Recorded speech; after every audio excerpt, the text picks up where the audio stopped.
తెలంగాణ వ్యాప్తంగా రాష్ట్ర అవతరణ వేడుకలు ఘనంగా జరిగాయి. హైదరాబాద్ తో పాటు అన్ని జిల్లాల్లో పలువురు మంత్రులు, ప్రజా ప్రతినిధులు జాతీయ పతాకాన్ని ఆవిష్కరించారు. హైదరాబాద్ లోక్ భవన్ లో జరిగిన రాష్ట్ర అవతరణ వేడుకల్లో గవర్నర్ శివప్రతాప్ శుక్లా పాల్గొని జాతీయ జెండాను ఆవిష్కరించారు. అనంతరం ప్రజలకు, సిబ్బందికి స్వీట్లు పంపిణీ చేసి రాష్ట్ర అవతరణ శుభాకాంక్షలు తెలిపారు.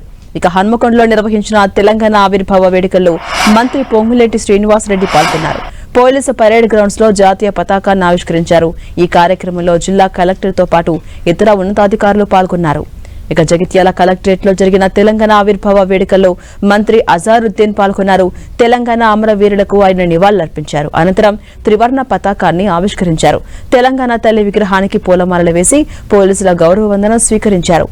అటు ఖమ్మంలో నిర్వహించిన రాష్ట్ర అవతరణ వేడుకల్లో డిప్యూటీ సీఎం భట్టి విక్రమార్క పాల్గొన్నారు. జాతీయ జెండాను ఆవిష్కరించారు.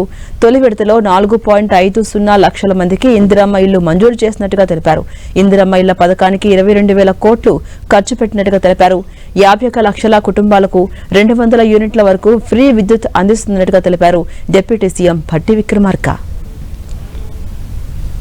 ఈ విద్యా సంవత్సరం నుంచి జిల్లాలోని 1,187 ప్రభుత్వ పాఠశాలలోని 60,065 మంది విద్యార్థులకు అల్పాహార పథకం, 6,300 మంది ఇంటర్ విద్యార్థులకు అల్పాహారంతో పాటు మధ్యాహ్న భోజన పథకం లబ్ధి చేకూరనున్నది.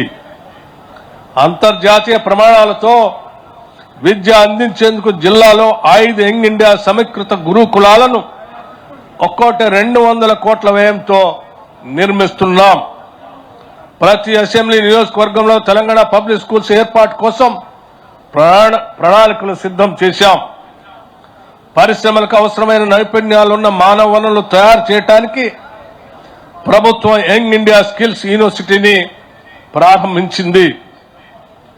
జిల్లాలోని ప్రతి అసెంబ్లీ నియోజకవర్గానికి 1 చొప్పున మొత్తం 5 ప్రభుత్వ ఐటీఐలను ఆధునిక పరిశ్రమ అవసరాలకు అనుగుణంగా అడ్వాన్స్డ్ టెక్నాలజీ సెంటర్లుగా అభివృద్ధి చేస్తూ శిక్షణ పొందుతున్న విద్యార్థులకు నెలకు 2,000 స్కాలర్షిప్ అందిస్తుంది.